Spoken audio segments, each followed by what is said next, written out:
perfected the Zoom wave, or like maybe not Zoom, it's perfected like it. the royal wave, It's the right? royal wave. It's like, hello, hello. Hi, Jen. Hi, Joe. It's so nice to see you. So good to see you. So you have been on book tour since May. Big Summer came out in May, and that either could feel like 10 minutes or it could feel like 17 years. Some days it feels like both. Right? Yeah. How many Zoom events do you think you've done so far? Oh my Lord. We're well into the double digits at this point. And I mean, there are definite benefits to doing it this way. Like, it's very easy. There's no commute, there's no travel, there's no pants sometimes. But, you know, the drawback is you don't get to see anybody. And you know, like those interactions that you have at a book signing where somebody says, you know, your book meant so much to me, or I loved it, or I read it when my mom was in the hospital, you know, I'm starting a new novel right now and I'm finding it like a little hard to get going. It's like, I feel like my tank is empty and I didn't get a chance to go like fill up my little love bucket. Jesus, I just said love bucket. You said love bucket. Wow. Who am I now? Love bucket is either fill my love bucket. Fill my love bucket could be a Twitter hashtag right now, or it could be the title of your next coronavirus novel. Fill my love bucket. I think one of my children just died of embarrassment somewhere. Like, they're not in the room or anything, but I think one of them just expired of sheer shame. And now I'm the mother of one, basically. Here we are. That's it. It's done. There's no taking it. You can never take love bucket back. It's over. No. It's over. It's out there. It's in the universe. So you can't fill your love bucket. And that's what I was going to ask you. I was going to ask, are you writing right now? Well, yeah. I mean, I'm trying. So like when this all started and when I was foolishly imagining like, oh, couple of weeks and 2 weeks. Right, exactly. You know, it's like I didn't even go get waxed or anything. I was just like, we'll be out of there. But so I had finished Big Summer and I had gone to New York for like my big pre-pub meeting, and we talked about the book tour and, you know, what cities and when and where and all that stuff. And I had started working on the third book in my middle grade trilogy, my third Littlest Bigfoot book. Yeah. And what I found is that was probably like the only thing I could have written during this pandemic, because it's such an imaginary world. Like, I wasn't even trying to like be in conversation with reality in any way. I was just like living in this world in my head where there's Bigfoots and, you know, where there's people who are hunting them and there are kids who are trying to save the Bigfoots. So that went okay, but like that's done now. I turned in a draft of it, and like I said, now I'm trying to like start this new thing. And you know, in addition to sort of like feeling depleted and feeling like, you know, I didn't get to like have the 2 weeks every year that I get to like live in public, which I mean, because basically that's it, you know, it's like I go as a writer, we do this alone. Right. You know, everybody's been saying like, oh my gosh, you know, is this pandemic really hard for you? I'm like, no, this is my life, except now I have to do yoga in my basement instead of in a classroom with other people. But, you know, it's like, well, if I'm setting my book in some version of the present, which is what I normally do, it's like, do I have a pandemic? Do I not have a pandemic? Does anybody want to read about a pandemic? I sure don't think they do. I don't think so. That's what I was going to ask you next. I had a friend text me last night and she said, this pandemic must be giving you so much material. And I said, oh my God, I never want to write about it. I don't think anyone wants to read about it. Right. We're trying to figure out, Charlotte Walsh Likes to Win, my last book, we're trying to write it as a TV series right now.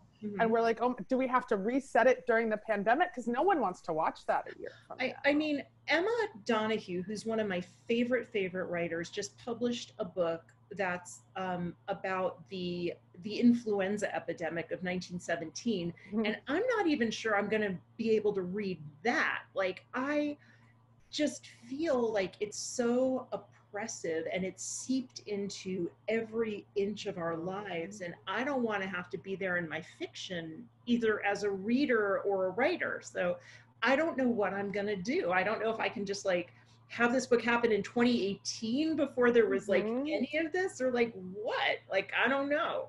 I know. Pretend it away. I mean, writing an imaginary world with Bigfoots sounds so appealing. It was and wonderful. Nice right now, right? Yeah, like they, I mean, basically, like they have like their own sort of dialect, and like the thing that I decided was going to be the main attribute of Bigfoots is that they're hungry all the time. Like I like to put a little bit of myself into all of my characters. Yeah. Basically, like all the Bigfoots want to do is like eat human food, and like, you know, this the Snickers bar is like a religious object to them, and you know, it's I had fun. I had a good time. Oh, and it's nice. It's nice to have a good time right now. Well, I do want to talk about Big Summer as much as possible, because this is your book tour. This is supposed to be your big book tour, and you're still doing it. I loved it. I finished it during my summer vacation. I posted to Instagram that to get away from my kids, I literally kayaked across a lake. Oh, find a little slice of heaven in Maine to read. Do they know how to swim? No, they're too small. So if they followed me, they'd drown. Right. So that's, you know, it's a nice way to escape them. I either come back to no children, or I come back to screaming children who want Snickers. So I finished it, and what I love, and I do have to say, so Good in Bed came out when I was graduating college, and I read it the summer after I graduated. I didn't know that I wanted to be a novelist yet, but Good in Bed showed me that I could maybe be a novelist, because you wrote about real women. You didn't write about these perfect rich women living in New York, living their beautiful rich women in New York life. You wrote about real complicated, and I'm going to say messy women, because messy is reality. Yeah. In Philadelphia too. Philadelphia, in the city where I'm from. A reporter for a Philadelphia publication, which is like, this is what I'm about to do. And it felt like such a relief. I'm like, I could write about the real kind of women that I might be friends with. And so reading Big Summer and reading about Daphne, who is an influencer, which I think is very funny, because now we don't write about newspaper reporters or magazine editors anymore. Now, which all jobs that we've done, now we write about influencers. Exactly. I mean, it's, you know, for years and years, like when young people would ask me for advice and they'd say like, I want to be a novelist, what do you think I should do? I would say you should go get a job at a small newspaper. I would say, go be a reporter, go, you know, you're not going to make a ton of money, but go live in some part of the country that you've never been to, and like, you know, learn to write and learn to report, learn to look for details, learn to work with editors, learn all of the tools that you are going to bring to your fiction someday. And then, you know, right around the aughts, right around when the internet kind of ate everything, it's like, I was like, well, what am I supposed to tell them now? Like, go make listicles at BuzzFeed? Like, is that where journalism lives now? And yes, it was where journalism lives. You know, and it was, but I think that the thing about being an Instagram influencer is, for Daphne, and I think for many young women in real life, like, that's where they have a voice, that's where they have a platform, that's where they find a way to talk to the world and be in community with people. And so I was really, really interested in exploring that. You know, and it's interesting that you mentioned Good in Bed, because I knew I wanted to write about a woman in her 20s again. And I knew, like with Canny and Good in Bed, I wanted her to have had this like horrible, disruptive, humiliating experience that went kind of viral. And in Good in Bed, what happens is like the jerky boyfriend writes an article about his ex-girlfriend and basically, like, you know, pats himself on the back a lot for being willing to date a fat girl. And, you know, which was hilarious, because a couple of years ago, do you remember the curvy wife guy? Oh, yeah. So I was just like, oh my God, it's Bruce Gooberman, IRL, like there he is.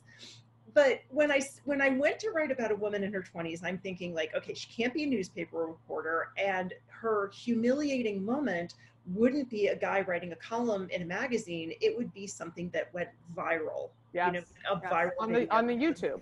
On YouTube, and that's what I gave her. But it was really, really interesting to think of all of the ways that young women want, I think, the same things. Like, you want to figure out like who you are, what's your job going to be, where will you live, who will you love, what's your family going to look like, all those questions, all those big questions that stay the same.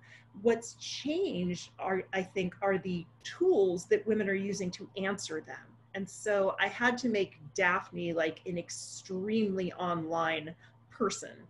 And that was really an interesting exercise for me, because like I came to Instagram kicking and screaming, and I still sort of kick and scream about having to be there. Like, I was like, what the hell is this? This is pictures. I'm a writer. I do words. What do I? And, you know, they were like, well, this is where readers are. This is where a lot of readers are finding information out about books, and you have to be there. So, you know, part of your job now. Yeah. And now I'm like addicted. Did you spend a lot of time with influencers? Because I'm fascinated by influencers. Right. My podcast is about influencers and doing a deep dive into what it takes to be a mom influencer. I'm in the rabbit hole. I'm living in it. So reading Big Summer, I was like, oh my gosh, Jen must have gone into the rabbit hole too. I was down in that rabbit hole. I reached out to plus size fashion influencers and women who are sort of plus size, exercise, yoga, that kind of in that space, and learned a million zillion things that didn't make it. Not all of them made it into the book, which is fine. Like, you don't ever want anybody to think that they're reading, you know, your research paper instead of your fiction. But like, one of the fascinating things that I learned, and I wasn't able to put it in the book, is like, when you're talking about the plus size influencer world, it's this weird inverted pyramid where the most highly paid women are the biggest ones, because there's a bazillion size 14, 16, 18 girls. But there aren't a lot of women who are, you know, size 26, size 28, living in that space. And the handful of them that there are making a fortune. Like, because every clothing brand that's trying to sell their stuff, every, you know, accessory brand, every swimsuit that is trying to look inclusive and trying to look diverse and trying to look like they're, you know, embracing, and some of them are. I shouldn't be so cynical, but it's fair. The cynicism is a little bit. It's like this much fair. It's fair. Go. Yeah. But you know, they all want that like tiny handful of like Tess Holliday and Laser and Glitter, whose real name I always forget. But I mean, I learned a lot about becoming an influencer, working as an influencer, making money as an influencer, like how that whole world evolved. And it's fascinating. And I'm sure like you found this out too, but it seems a lot of times like it's one more place that women are barely getting paid for their labor. You know? Yeah, exactly. That was the most interesting thing that I found out, is that these women are creating ads for brands, but brands don't think, oh, they're like, oh, it's women's work. It's things women are doing. It's just like, we don't have to pay them. If men were influencers, they would have organized an influencer union by now and been out and been like, we're going on strike. We're just going to scratch our balls until someone wants to pay us $10,000 a picture. Right. And I think that these women are just like, oh, you'll give me a coupon if I spend 6 hours like making an Instagram story about your clothes? That is so nice of you. Thank you for doing that. And like, I mean, these poor girls are like killing themselves. There. They put so much work into one post. So much work into like one, you know, they are styling those pictures. They're getting the pieces of clothing. They're figuring out how to wear them with stuff that makes people want to buy the thing they're trying to sell them, and not like their necklace or their hair clip or whatever. They're going to like that one exposed brick wall in their city where every influencer wants to take all her pictures with the poor Instagram boyfriend who's schlepping the garment bags around, and like they're changing into 7 different outfits in the porta potty to take these pictures. Like, I mean, it's bananas. And it's a hard way to live. And, you know, I think that there are good things about it. Like for Daphne in Big Summer, like she finds her people, she finds support, she finds community. And self-esteem from getting all of the likes and seeing that people really like her the way that she can show different parts of herself and her body. Right. But I mean, she's one of those young women who's out there just killing herself. And meanwhile, her little dog has more followers than she does, which is, again, a very real thing. I talked to a number of women whose pets have accounts with more followers than they do. Yep. And that just makes you want to fill your love bucket up. Oh, you're not going to let this love bucket never. I can't actually. It's going to be really hard for me to do that. The other thing that struck me so much about Big Summer was talking about female friendship in a real way, because the majority of female friendships aren't beaches. There are complicated and hard, and we love a lot of people who are very difficult to love, and you show Daphne go through that, but you don't just show it in the present. The way that you flash back to her childhood and her teenage years to show the pull and the love hate was really incredible. And I wanted to find out a little bit about where you pulled the inspiration from. Did you pull it from your own life? Did you pull it from watching your own daughters' lives, especially now that they're young? That was what I was going to mention, is like, certainly I can remember every bit of like junior high drama and high school drama and frenemies and like all of the reasons that you want to be friends with somebody. Like, is it like an aspirational friendship where like you want to be like that person, and if she includes you in her group, then maybe some of her luster is going to rub off on you? Or is it like a comfort food friendship where like this is just somebody you've known forever and you feel really comfortable with, even though maybe your paths have diverged somewhat? So it was some of thinking about my own stuff, and it was definitely some, like, I have a 17-year-old daughter and a 12-year-old daughter, and like just watching the drama. They're in the thick of it. The drama, yeah, it's bad. And I remember when my oldest started middle school, and I went to like the parents, like the back to school night, and they had the school psychologist talk to us, and she said, okay, I'm going to give it to you straight.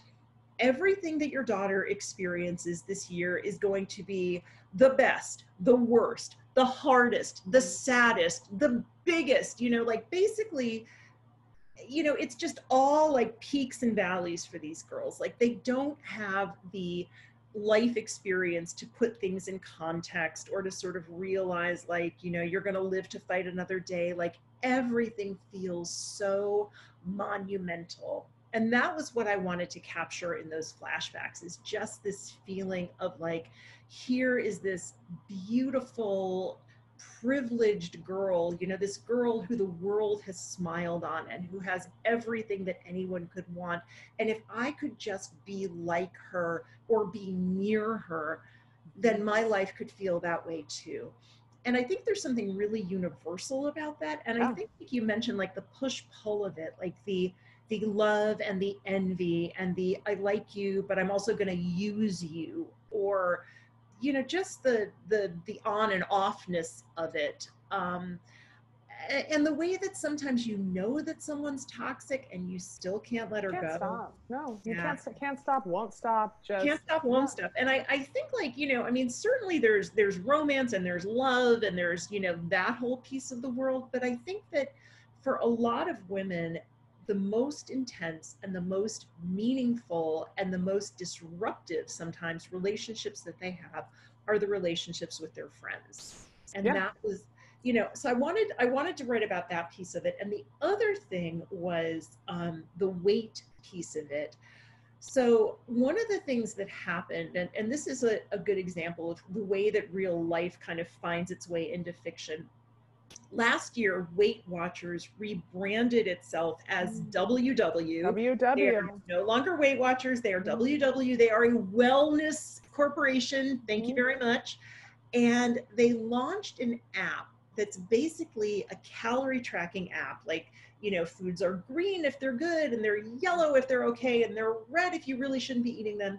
And this app was aimed at kids from ages 12 to 8 years old.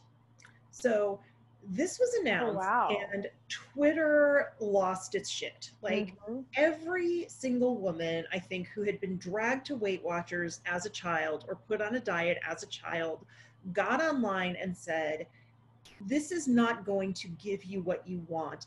This is not going to give you thin, healthy girls. This is going to give you women with eating disorders and women with terrifically dysfunctional relationships with their own bodies, and women who are going to suffer for the rest of their lives if you know, and there's research behind this. Like if you put an 8-year-old on a diet, like bad things will happen. And these women were like saying it and saying it and saying it and saying it, and Weight Watchers is just like, we're committed to wellness. And I was just like, yeah, no, you're not. Not if you're doing this.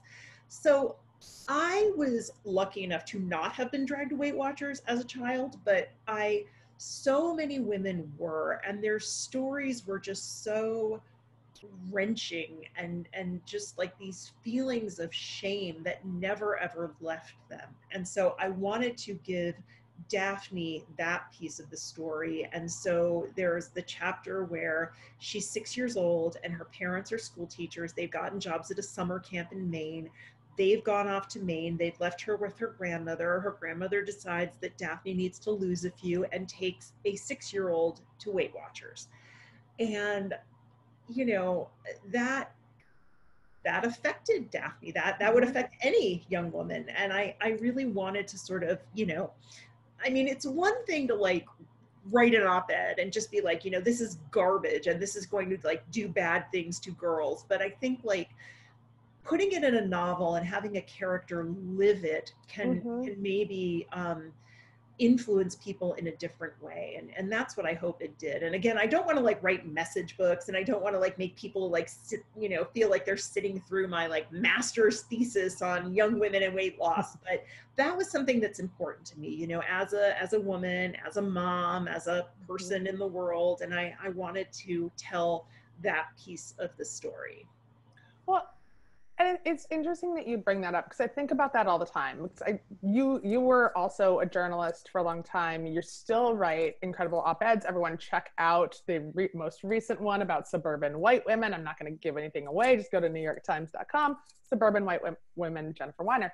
But I think about what to put in fiction and what to put in nonfiction a lot. And I think that fiction does something different. You enjoy it in a different way. You can feel a character's emotions in a different way and take something else away from it. When we were starting to write Charlotte Walsh Likes to Win, and it's about a woman running for political office, we could have done nonfiction, right? We could have done, look at all the women running for office right now and their ambition. And a certain group of women would have read that.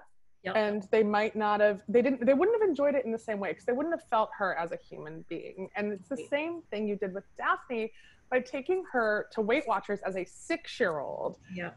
I still think about that. But had you written it in an op-ed, it would have been wonderful, and I would have loved reading it. I would have shared it on all my social things. But would I still be thinking about it 2 weeks later? Right. I don't think the answer is yes. And I think you're exactly right. I think like when you shape a character, you know, and sort of weave those issues into her DNA, like I think like those are the things that you think about. Those are the characters you think about. Those are the issues that you think about. I mean, certainly that's been true for me with the novels that I've read, and how they've made me see the world and think about the world. So, you know, but yeah, I mean, it's interesting, like, because journalism gives you that immediacy, right? Like something happens, like the president tweets some garbage or whatever, and like you can jump on that, you can write it, you bang it out, you know, put it on your Facebook, put it, you know, try to sell a story or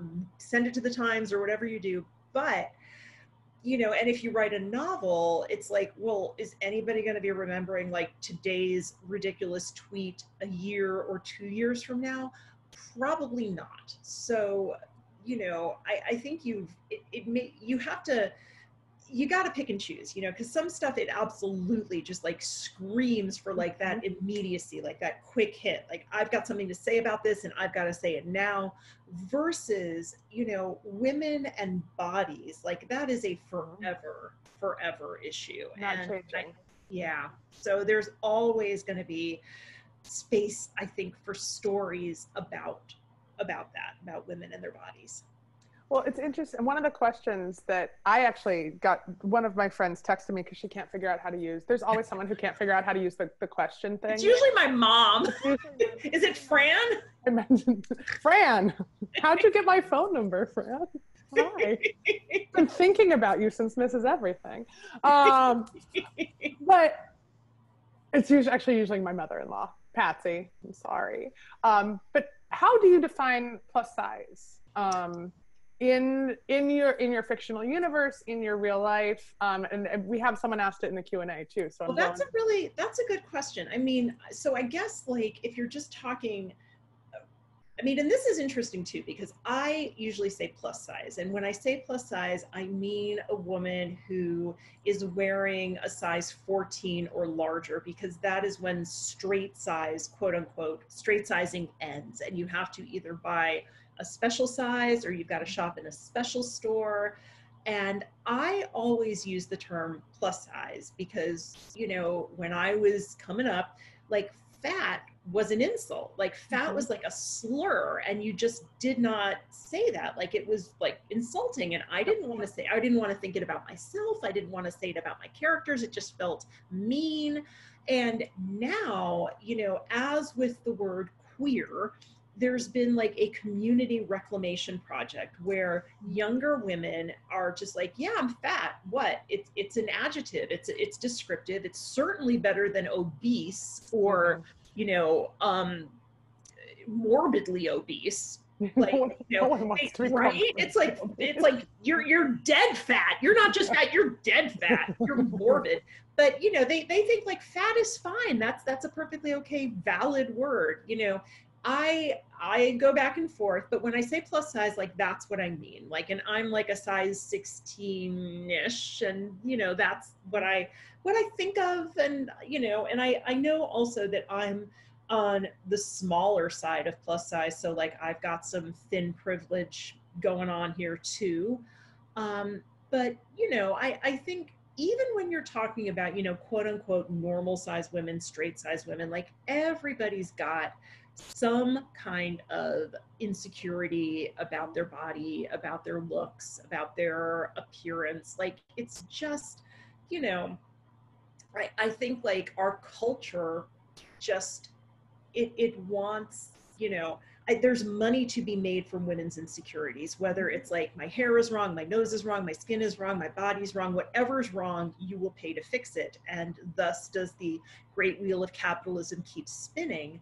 But one of the books I read this summer was by Frances Cha. It was If I Had Your Face, and it was about women in the beauty culture in South Korea, where I learned women are going to surgeons, they are getting folds stitched into their eyelids, so they have that like double fold, and they have Western looking eyelids. They are getting their jaws broken to like achieve that like the facial shape that's all over Instagram. Like these painful and expensive surgeries.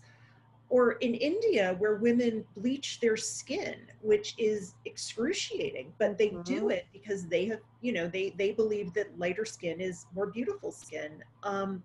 It's a worldwide thing, and it's always interesting for me. Like I did not know what was going on in South Korea until I read this book, and it was fascinating stuff, but depressing too. But depressing too. And we also see it here. I mean, with how many young girls are legitimately going in saying, I want to look exactly like a Kardashian. Yes. When you do dive into the influencer rabbit hole, like I have, there are so many young women that I can't tell them apart from I'm bad at telling the Kardashians apart now too, because I think that they all look the same. Well, they all sort of look like they were made in the same lab. And a lot of that is, you know, it's filters, it's editing, it's stuff that like happens in post-production, as I tell my daughters. But I mean, one of the things that's interesting to me is that both of my daughters have taken like media literacy classes in their schools. So it's like, you know, reading, writing, arithmetic, and is that a trusted source? And so, which is great, but it's like, I want them to think about like what am I seeing and how has it been manipulated? Like, what are the choices that went into this picture? What is the intention? Like, why this picture? What pictures aren't I seeing? You know, how is this cropped? How is it framed? How is it described? How is it filtered? Like all of those things. You know, I think that girls especially need to be aware of, you know, I mean, it used to be called Photoshop back in the day, and now, right. And now it's just an app, right? Now, right? You just like press a button, and suddenly you're like 10 times better looking, and you know, and I think that it's interesting to remember that like every image that we see on the internet is a result of someone's choice. So, tell the children. Tell the children, take the media literacy. I didn't even see this because I have a 3-year-old and an 8-month-old. I had no idea that media literacy classes were even going to become a thing. Oh my God. Well, they'll, you know, by the time your kids are in school, they'll probably be doing like, you know, they'll give them shots and that'll be their education. Yeah, it's like, exactly. They'll just put it right in their brain. Exactly. Just like inject them with the learning. Inject them with the learning. Before we start going to questions, because we're already a half an hour in, it's gone very quickly. There's TV news around Big Summer, right? I can't talk about Big Summer yet. Okay. Oh no, Mrs. Everything. Mrs. Everything. Yes, that is the one. TV news that I saw. Yeah. Development. That was my 2019 70 years of women's history, and these all packed into one novel. All wrapped into one novel with scorching hot sex scenes, and you know, turn those pages. Yeah, that's the one that's in, well, that was the news that was announced that came out last week, that's in development with this company that's actually called Sister, which is pretty amazing. Nice. Well, yeah, I love that. Pretty great. Yeah. So we'll see. I mean, you know how it goes with this stuff. It's like fairy dust and unicorns. Yeah. You cash the check and hope for the best, and try not to spend too much time, like, you know, buying your Hollywood home in your head. Yep. It's out of your hands. It's very interesting because I tell my friends get excited, right? They get excited when they see the headline. They're like, oh my gosh, this is in development. It's going to become a TV show. Right. And I've never experienced, and you've written about this, which I love. You are one of the people that made me feel better about this situation. I've never experienced an industry where people tell you they love you so much and then disappear. They ghost you. Yes. And because I was in journalism and magazines and publishing for so long, I'm like, if someone doesn't like you, it's kind of, they kind of tell you to F off and that's it. And then you can see each other at cocktails at some point and it's fine. But in Hollywood, everyone loves you, and then they're gone. Which is if you have like daddy issues like I do, it's very difficult. Very, very hard. Very hard. Where are you? Yeah. Why don't you love me? Don't you love me? You said you loved me. No, it's really, really hard. And I'm actually lucky because like my agent is my brother Jake and my attorney is my brother Joe. So when they say they love me, they actually mean that shit. And I can always get them on the phone because if I can't, then I call my mom and I'm like, Jake's not calling me back. And she's like, well, it goes the other way now. She'll like call me and she'll be like, have you talked to Jake lately? I'm like, yeah, like 3 times today. She's like, he won't call me back. And I'm like, well, do you have a show to pitch him? She's like, no. I'm like, well, you got to come up with something. Yeah, you got to come up with a show, Fran. He's rolling calls. He's busy. Like he's not gonna waste his time with you unless you have something. And she's like, okay. How about this? And I'm like, no. No, that's not good. No, that's not it, Fran. No. It's not gonna happen, no. Fran. This is my problem is I'm an only child. That's why I can't navigate Hollywood. I'll hook you up with Jake and Joe. I'll talk to Jake and Joe anytime. The announcement, it was like, you know, Jennifer Weiner, who is managed by Jake Weiner and represented by Joe Weiner. And somebody commented like, God, is everyone in Hollywood's last name Weiner? And I'm like, no, we're actually all related. No, we're all related. We're a clan. We're like the Kardashians. We're a clan. We are not like the Kardashians. Maybe a little bit. All right, we are going to questions now, and I think that someone is just magically going to appear on the screen. This is like magic. Ask us. Oh, hello, Donna. Hi. All right, there you are. I just rejoined all of a sudden. I'm just like, what is going on? Why is my name on this screen? What's going on here?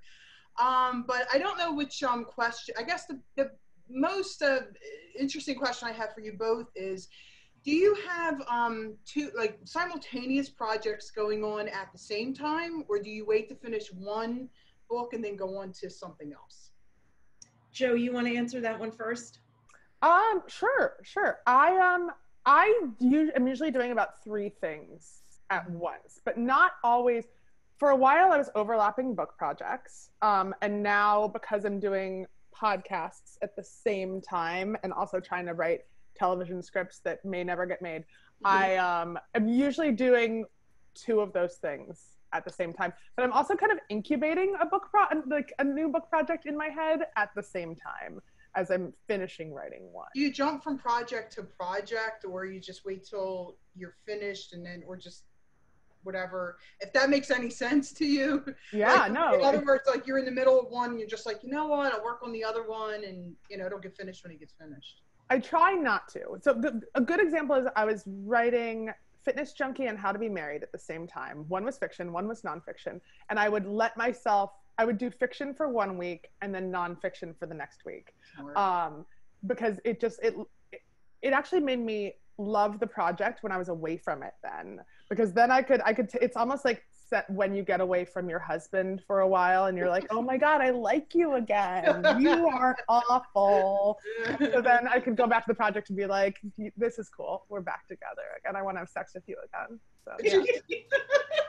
Did you ever cheat? Like, were you ever like working on the nonfiction and you like snuck away for an afternoon to go be with your novel? Did that ever happen? Like what? A couple times. Then I felt guilty. Felt totally guilty. Yeah. Jen, what do you do? I'm super boring. I just do one thing at a time because, is that true? Let me think. I mean, what's usually going on is like I have the novel that I'm working on and that's my main thing. And then like I'm on a schedule now with the Times. I'm writing every 3 weeks for them. So like every 3 weeks, I'll like spend a couple days like working on an opinion piece. And I'm, like sometimes I'll like get distracted or somebody will say like, could you try to write a pilot for this? Or could you, whatever, like the children's book, like that's a different thing. But mostly like, I'm just like chugging along on my novel with my empty little love bucket, just trying to find some inspiration. I'm telling you, that'll become a thing on Instagram you watch. Love bucket. Thank you for having me on.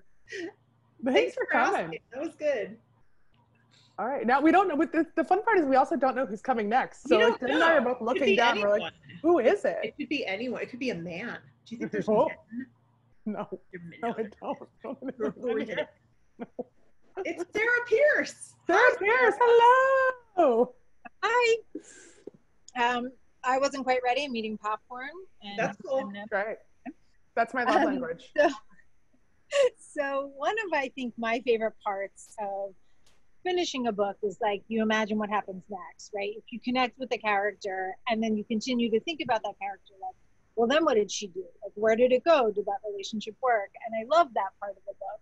And I felt that way about Charlotte Walsh. And so my question is, like, what is she doing?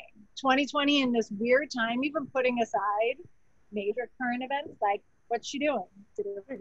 What's going on with her love life, with her political ambitions and everything else? Like, do you think about that as an author as well? Like, do you think back about some of your favorite characters and what would he or she be doing? Or as you're writing a new book, do you think, I don't know, do you compare to other characters, if that makes sense? I do. Well, with Charlotte, my agents and editor were pissed at me because I didn't give her a definitive ending. I never said whether I probably shouldn't say this. It's all right. We're all friends here. We don't say whether or not she wins or not. But that allows me so much freedom to think about, like, did she win? Does she leave her husband? What's going to happen next? And I think about her all the time. I thought about her the other day when AOC was speaking after she got called a fucking bitch. Right. And I'm like, does she become a person like that? Does she become She's a person in my world. Yeah. I think of her, sometimes I think of her like a friend. I wonder what she's doing. I want to text her. Jen, how do you feel? Yeah, it's the same thing. Like, these people become so real to you that it's like when something happens, it's like, oh my God, like what would Daphne say about that? Like there was this like Instagram mom drama with this woman who basically tried to like return an adopted child. Oh yeah.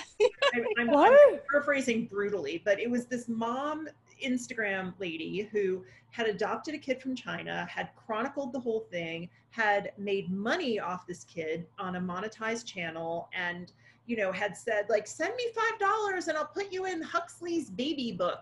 She named this poor child Huxley, which somebody commented like that in and of itself constituted child abuse. Abuse. Yeah. But, you know, this kid had developmental delays and an autism diagnosis and health problems. And after 2.5 years, he stopped showing up on her channel. And her fans were like, what is going on? And where's Huxley? And what happened? And she finally made this like tearful confession video, which was monetized, where she basically said like, this was more than we signed up for and we found him another home. And I'm like, what is he, a puppy? Like, what the hell? You can't do that. You can't, if you could, I mean, how many parents would be like, no, this isn't working out. Go live with grandma. I don't want this today. Yeah. Right? I mean, and so I was reading this and I wrote a column about it, but I just kept thinking like, what would Daphne have made of this? Like, you know, insofar as she's like in this influencer world, like, would she have like made excuses for this woman? Would she have like tried to like extend grace and sympathy? Or would she have just been like, you're making us all look terrible, you can't do this? Like, you know, it's every time there's like Instagram shenanigans, I think of Daphne and you're like, there's Daphne. Wonder what she'd say. Yeah.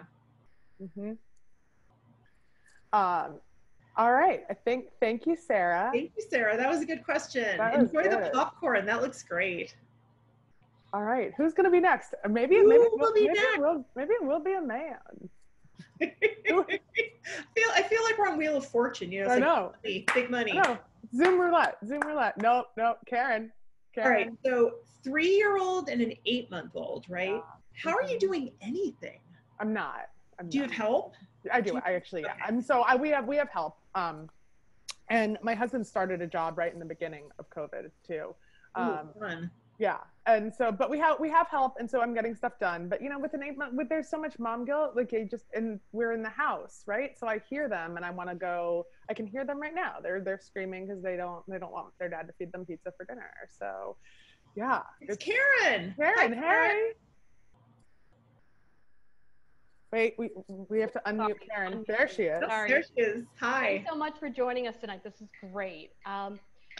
I loved Big Summer. I thought it was the perfect antidote to what's going on. So I thought it was really timely that we had something that was light and engaging and, you know, a page turner, but there was also some really amazing, I felt, insight. So one line I just wanted to share with you that just stopped me in my tracks was like on page 17, where it said that it's that belief, that faith, that a piece of clothing, of silk or denim, could somehow, you know, hide your flaws and amplify your assets and allow you to be seen and invisible at the same time.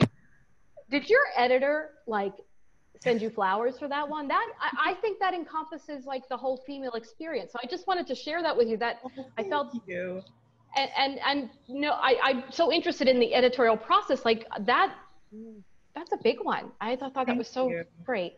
So for those of you who haven't read Big Summer, like Daphne is meeting with this woman who's launched a fashion brand and is looking for someone to collaborate with, which is what they say in the Instagram world. They don't say, I want to hire you to do ads. They say, I want to collaborate with you. And so Daphne has to try on all the clothes that this woman has brought with her, and they're beautiful clothes. And one, it's so funny, but like I've been asked over and over, like that dress, the polka dot dress with pockets, is that real? And I'm like, no, it is not real. I had to invent it in a novel, and if it was real, I'd be wearing it like all the time, everywhere. It's so nice. But that's a great question about the editorial process. Like, so I have a new editor for Big Summer. Her name's Lindsay Sagnet, and this is the first time that she and I had worked together. And I had the same editor for 13 novels, and then she left the business. She's writing fiction of her own now.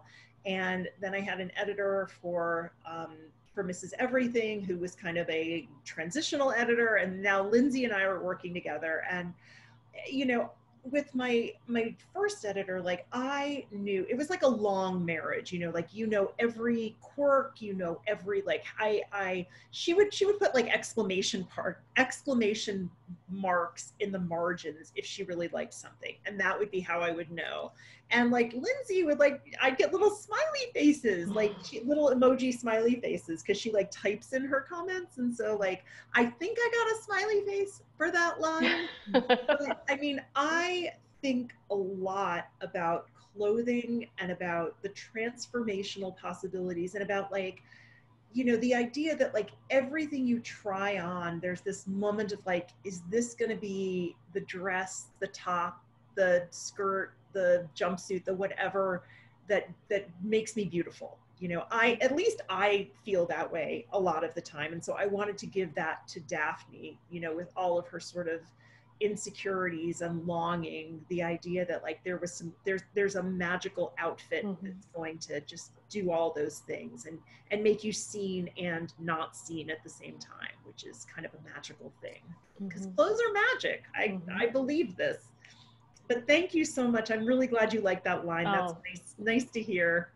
Loved it. Thank you. Nice to hear. You're welcome. Do you think someone could make that polka dot dress? Do you think we could make that happen by the power of the internet? Do you know what eShakti is? Have you? No. Okay, so eShakti.com. It's a clothing line where you can like customize things. So I bet I could make something close to that. And if you send in your measurements, they will like make you a dress that's like made to measure. And it's not crazy expensive either. And their dresses have pockets. Because I wouldn't say no to a polka dot pocketed dress. It's the holy grail. It's like a dress with a cute dress with pockets. It's like I will buy it in every color. Every color. But I also like wear a lot of Eileen Fisher, and I used to feel like very guilty and conflicted about it, because I know it's like, you know, like sort of suburban grandma clothes, but like it's so comfortable. I know, so comfortable. I finally did it last year. I don't care. And I said, like, I'm done waiting. Like, I am, because I would always think to myself, like, man, when I turn 60, it's just going to be like head to toe Eileen Fisher. And then I'm just like, I don't even have to wait. I can do it now. It can be all elastic waist, like wide leg palazzo pants and like linen tank tops. Like I can do it. I know, because I used to think, I would think about Eileen Fisher and think about me as Diane Keaton when she was in those romantic comedies, the ones where she had the beautiful kitchens, wearing like the Eileen Fisher flowing pants and the turtlenecks. And I'm like, that could be me at 60, or that could be me at 40. And that's fine. It's fine. Be me real comfortable right now. Yes. Oh, here. Gabrielle. Hello. Gabrielle, hello. Hi, how are you? So my question was, I have a couple friends who've started bookstagrams.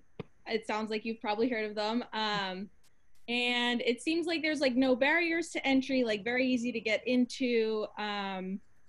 And I guess I just wanted to know, like, as writers, what are your thoughts on them? Because it seems like anybody can do it. Like, is that cool for you guys? Is it, how do you feel?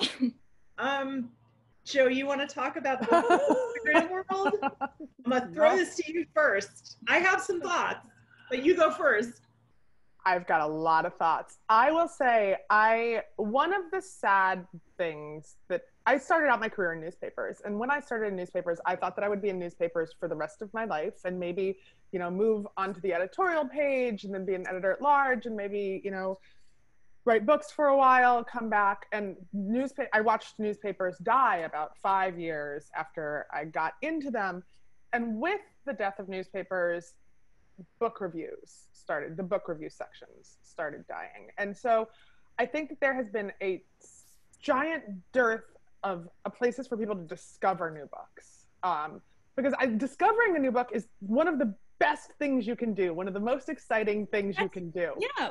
And if you can only do that in the New York Times book review, they're not reviewing the kinds of books I necessarily want to read. It is I love them, but it is like maybe one book a week that I'm like, this is mine, this is for me. So I think Bookstagram has made it easier for people to start discovering books again. So if you can find the bookstagrammer that is your person, that is your like, they like the things I like, and like I really trust them, they feel like the book reviewers that I used to love, then that is amazing. I do think that there is a contingent of Bookstagram that they're in it for free books. They love getting free books. Yeah. And so I think, like anything, like any media you would consume, it's just finding the people that are really good. Mm-hmm. And so I've been trying, and I have a list, I have a spreadsheet of Bookstagrammers that I love that I will send you. Yeah. Yeah, I agree with Jo. I think that there are Bookstagrammers who, like she said, are in it for the free books. And then I think that there are Bookstagrammers who are in it just for the aesthetics of books. Yeah. Like, do you know like the shelfie thing where it's like, you know, every Monday it's like, here's my stack of books with blue covers, or here's my stack of books with, you know, like my rainbow stack. And I'm like, what the hell is this even about? Like, did you read those books? Like, can you tell me anything about them? Like, not that this is a quiz, but like, you know, I've seen so many pictures of like books on beds with like a frothy cappuccino, and I'm like, what is this telling me other than you have a really pretty bedspread and you can foam milk? Like, I like the Bookstagrammers who really like get in there and talk about the books. And if you can take a pretty picture, that's great. That to me does not mean as much as having something insightful to say. But the way the algorithms work, like, the pretty pictures are the ones that get engagement. And so there's a, you know, it becomes more important to like have that beautiful picture so people will engage with it, and you'll get the clicks, and then you'll move to the top of people's feeds and more people will see you, and you'll get more clicks and you'll get more books. And I mean, it's a whole, you know, I think that, like Jo said, I think the death of newspapers has created a void, and I think that book bloggers were the first ones to step into that void. And now books, you know, some of the book bloggers have just taken their show to Instagram, but I think that there are also people on Instagram who just want to like take a pretty picture with a book cover and aren't really engaging with the content in a way that feels helpful to me. I mean, and I have like had fights with my agent about this, because I'm just like, this is bullshit. Like, I don't care if this account has 20,000 followers. Like, all they're doing is posting, you know, the book in a field of flowers. Like, what the hell is that? And she's like, but people are seeing your book.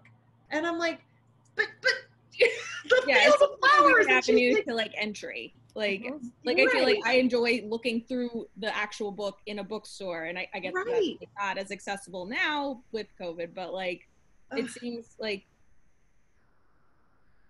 Oh, Gabby froze. Gabby froze in a very like pose, which is awesome. Yeah, but I think, I mean, the conventional wisdom, and Jo, maybe you heard this too at some point in your publishing life, is that a consumer needs to see something 3 times before they buy it. Yeah. So it's like, if there's a review in a magazine, and then they see like an ad on Facebook, and then they see the book on Instagram, that'll be like that magical. That's their tipping point. Yeah. But I think that there are a lot of Instagrammers who are doing really good work, who are engaging with the content, who are trying to be of use to readers. And then I think there are some that just are treating books like objects. And like, I do not get on my high horse about it. Like, my books are color coded, okay? Like, I understand that a book is a physical, beautiful thing, and you can like make it look nice, and you can pose it in a pretty picture. But if that's all you're doing, like if that is where your engagement ends, like, you should call yourself a book cover-stagrammer and not a bookstagrammer, because that's the part that you're really dealing with. It's not the text, it's the cover. It's the art. It's you're a design Instagrammer. Exactly. And there's like a place for that. I mean, there are beautiful, beautiful book covers, and I'm always glad to see them celebrated, but that's different than, okay, I'm gonna shut up now. I will say really quick before we get to Hannah though, I think the point where it gets dangerous is where publishers now say, will this cover look good on Instagram? and that becomes a business decision, and that's And what makes me kind of grossed out. It used to be like, well, Barnes and Noble like this. Like I had a cover that I hated, and they wouldn't change it because the buyer at Barnes and Noble already said she loved it. Same. So I guess at least if it's not Barnes and Noble, it's Bookstagram. At least that's like more of a democracy, maybe. I don't know. Maybe. But maybe. All right, Hannah. Hannah Is here. Hi. So I have to say, Jennifer, I haven't read any of your books yet, but I will. But Jo, I've read probably like almost all of your books, and How to Be Married, and I'm not married, but I'm in a relationship, and all of my friends were like, "Oh, why are you reading that?" And I was like, "No, it's not because I'm expecting to be engaged, but it's a really good book, and I think there are a lot of points in it that were helpful for my relationship." So I loved reading that. But my question for both of you is something that I really like reading about and learning about is what successful people do for their morning routines. Oh. You do, especially like during quarantine, to stay positive. I'm having such a hard time. I want to hear Jen's first, because with an 8-month-old, my morning routine is just batshit fucked up. So I can't. It involves like probably like the first diaper of the morning, which is always such a pleasure. Yeah, and sometimes it starts at 5, and it usually starts with a fight with my husband. So like nothing about me is good or useful right now for my morning routine. I can't help. All right, so I'm gonna give you mine, because my kids I'm not changing any diapers, and they like get up themselves, and they don't want anything to do with me, especially the 17-year-old. Sounds so nice. Like, just you wait. I mean, I know everybody says like, oh, cherish these days, and you're just like, fuck you, but like try to cherish them a little bit, because like you will get to the point where they just like, you're dead to them, and it's very hard, and you're just like, hello, and they're like, ugh. You know, like my older daughter got really mad at me once because I like volunteered for something in her school, and like she comes home and she's like all pissed, and she's like, Mom, your name's on a poster, and I'm like, I'm sorry. You're like, you're right, I'm gross. God, right? I'm shameful. And we don't even have the same last name. I'm like, so just tell them we're not related. Like, what the hell? All right, so my morning routine. Back to Hannah's question. I believe that a morning routine is important and is grounding. And I think making your bed every day, like, it's like that whole thing that some guy had that like Facebook viral thing. But so I get up 8-ish. I know I'm super lazy. And my husband and I do the spelling bee in the New York Times together. Do you know it? It's like, it's like a honeycomb with 7 letters, and you have to come up with a pangram that uses all 7 letters. And then as many words as you have points for all your words. Like here, I'll find it on my phone. We call it the word whirl, but that's not really its name. And we do it together. And then we walk the dog, and then, and that's really good. My husband is a writer also and an editor, and I usually will like bounce ideas off of him, like whatever I'm working on, you know, like plot or character, or like I have this idea and what do you think? And he'll tell me. So we'll usually like walk the dog like 15-20 minutes, and then, you know, come home and give the dog water and give the dog food and give the dog her medicine, because she's an older dog now. And then I go like water all my plants, and usually I talk to my plants in an encouraging fashion and like try to, you know, tell them that they're looking good and all that stuff. And then I try to exercise, because if I don't do that like first thing, it's not happening. So I'll like go do like a video, like a Pop Sugar, like 30 minutes body weight workout in my basement. You know, I tried to do the torched thing. Do you know about the torch? Oh, I almost died.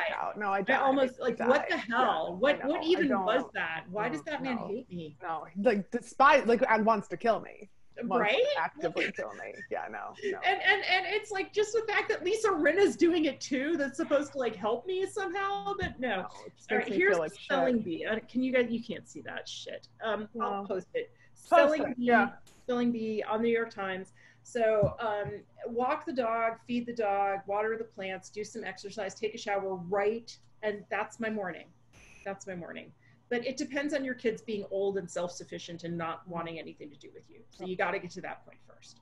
Do you have a word count or a time that you set aside for writing? I try to have a word count, but it depends like where I am with a book. Like if I'm writing a first draft and just trying to get as many words on the page as I can, or if I'm revising, or if I'm trying to cut, which is the hardest thing to do. Generally, my butt is in the seat for like 3 or 4 hours every day. And then I'm like useless. And then I can't write. I can do 3 hours and then I'm a marshmallow. And then it's over. Yeah, it's over. Done. It's over. Yeah. But and I always ask people that if they're word count or if they're hours people. And I trust word count people more than I trust hours people. Yeah. Like I'm a word count person, and you know, and I think like being a newspaper person really helps with that, because you learn to think like in 800 word increments or whatever. I was gonna say, I'm taking piano lessons too. That's not part of my morning routine, but I took a 35-year hiatus and now I'm back taking piano lessons, and I try to practice like 45 minutes or an hour every day. So that's another part of my day. Not the morning, but it's part of my daily routine. So that sounds so nice. We're done. I think it's 7. We're done. Yeah, they were very serious about we're like, ending at 7 o'clock. They're like, no more. But I love that Hannah did refill her wine while we were talking. And I was just like, girl, I left my wine downstairs. Back to Hannah. Stop taunting me, Hannah. It's good. It's the best. Thank you for coming. And thank you everyone for coming. This has been awesome. This has been so much fun. Fantastic. And like when your new book is out or when your television show launches, like I will return this favor. We will get together again, and your kids will be older, and we shall fill our love buckets together. We'll fill our love buckets together. Fill them up. Yes. Have a wonderful night. Goodbye. Good night, guys. All right. See ya. Bye. Bye.